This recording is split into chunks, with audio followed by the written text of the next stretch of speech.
पहाड़ी देहात, जंगल के किनारे के गांव और बरसात का समय, वो भी उषाकाल। बड़ा ही मनोरम दृश्य था। रात की वर्षा से आम के वृक्ष तराबोर थे। अभी पत्तों से पानी धुलक रहा था। प्रभात के स्पष्ट होने पर भी धुंधले प्रकाश में सड़क के किनारे आम्र वृक्ष के नीचे बालिका कुछ देख रही थी। टप से शब्द हुआ। बालिका उछल पड़ी, गिरा हुआ आम उठाकर अंचल में रख लिया, जो पॉकेट की तरह खूंस कर बना हुआ था। दक्षिण पवन ने अनजान में फल से लदी हुई डालियों से अटखेलियां की। उसका संचित धन अस्त व्यस्त हो गया। 2-4 गिर पड़े। बालिका ऊष की किरणों के समान ही खिल पड़ी। उसका अंचल भर उठा, फिर भी आशा में खड़ी रही। व्यर्थ प्रयास जानकर लौटी और अपनी झोपड़ी की ओर चल पड़ी। फूस की झोपड़ी में बैठा हुआ उसका अंधा बूढ़ा बाप अपनी फूटी हुई चिलम सुलगा रहा था। दुखिया ने आते ही आंचल से 7 आमों में से 5 निकालकर बाप के हाथ में रख दिए और स्वयं बर्तन मांजने के लिए डबरे की ओर चल पड़ी। बर्तनों का विवरण सुनिए। 1 फूटी बटुली, 1 लोंदी और लोटा, यही उस दिन परिवार का उपकरण था। डबरे के किनारे छोटी सी शिला पर अपने फटे हुए वस्त्र संभाले हुए बैठकर दुखिया ने बर्तन मलना आरंभ किया। 2 अपने पीसे हुए बाजरे के आटे की रोटी पकाकर दुखिया ने बूढ़े बाप को खिलाया और स्वयं बचा हुआ खा पीकर पास ही के महुए के वृक्ष की फैली जड़ों पर सिर रखकर लेट रही।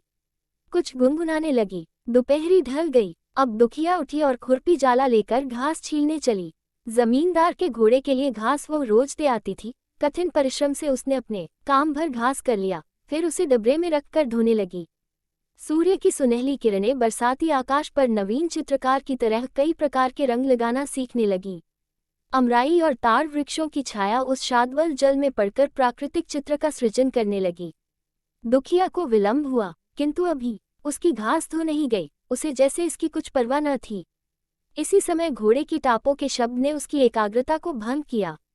जमींदार कुमार संध्या को हवा खाने के लिए निकले थे। वेगवान बालोत्रा जाति का कुम्मेद पचकल्याण आज गर्म हो गया था। मोहन सिंह से बेकाबू होकर वो बकटूट भाग रहा था। सहयोग जहां पर दुखिया बैठी थी, उसी के समीप होकर लेकर घोड़ा गिरा। मोहन सिंह भी बुरी तरह घायल होकर गिरे। दुखिया ने मोहन सिंह की सहायता की। डबरे से जल लाकर घावों को धोने लगी। मोहन ने पट्टी बांधी। घोड़ा भी उठकर शांत खड़ा हुआ। दुखिया जो उठकर शांत खड़ा हुआ। दुखिया जो उसे टहलाने लगी थी। मोहन ने कृतज्ञता की दृष्टि से दुखिया को देखा। वो एक सुशिक्षित युवक था। उसने दरिद्र दुखिया को उसकी सहायता के बदले ही रुपया देना चाहा। दुखिया ने हाथ जोड़कर कहा, बाबूजी, हम तो आप ही के गुलाम हैं। इसी घोड़े को घास देने से हमारी रोटी चलती है। अब मोहन ने दुखिया को पहचाना। उसने पूछा, क्या तुम रामगुलाम की लड़की हो? हाँ बाबूजी, वो बहुत दिनों से दिखता नहीं। बाबूजी, उनकी आंखों से दिखाई नहीं पड़ता। आहा, हमारे लड़कपन में वो हमारे घोड़े को, जब हम उस पर बैठते थे, पकड़कर टहलाता था। वो कहाँ है? अपनी मड़ई में। चलो, हम वहां तक चलेंगे। किशोरी दुखिया को कौन जाने क्यों संकोच हुआ। उसने कहा, बाबूजी, घास पहुंचाने में देर हुई है, सरकार बिगड़ेंगे। कुछ चिंता नहीं, तुम चलो।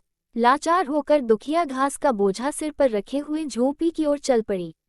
घोड़े पर मोहन पीछे पीछे था। 3 राम गुलाम, तुम अच्छे तो हो? राज सरकार, जुग जुग जियो बाबू। बूढ़े ने बिना देखे अपनी टूटी चारपाई से उठते हुए दोनों हाथ अपने सिर तक ले जाकर कहा, राम गुलाम, तुमने पहचान लिया? न कैसे पहचाने सरकार, ये देहपली है। उसने कहा, तुमको कुछ पेंशन मिलती है कि नहीं?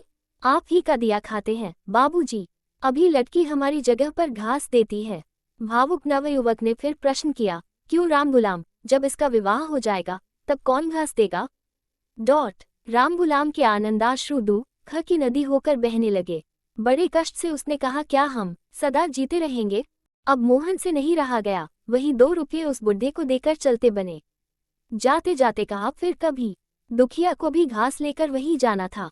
वो पीछे चली। जमींदार की पशुशाला थी। हाथी, ऊंट, घोड़ा, बुलबुल, भैंसा, गाय, बकरे, बैल, लाल, किसी की कमी नहीं थी। एक दुष्ट नजीब खां इन सबों का निरीक्षक था। दुखिया को देर से आते देखकर उसे अवसर मिला। बड़ी नीचता से उसने कहा, मारे जवानी के तेरा मिजाज ही नहीं मिलता। कल से तेरी नौकरी बंद कर दी जाएगी। इतनी देर दुखिया कुछ नहीं बोलती, किंतु उसको अपने बूढ़े बाप की याद आ गई। उसने सोचा, किसी तरह नौकरी बचानी चाहिए। तुरंत कह बैठी। छोटी सरकार घोड़े पर से गिर पड़े रहे। उन्हें मड़ई तक पहुंचाने में देर। चुप हरामजादी, तभी तो तेरा मिजाज और बिगड़ा है। अभी बड़े सरकार के पास चलते हैं। वो उठा और चला। दुखिया ने घास का बोझा पटका और रोती हुई झोंपड़ी की ओर चलती हुई। राह चलते चलते उसे डबरे का सायंकालीन दृश्य स्मरण होने लगा। वो उसी में भूलकर अपने घर पहुंच गई।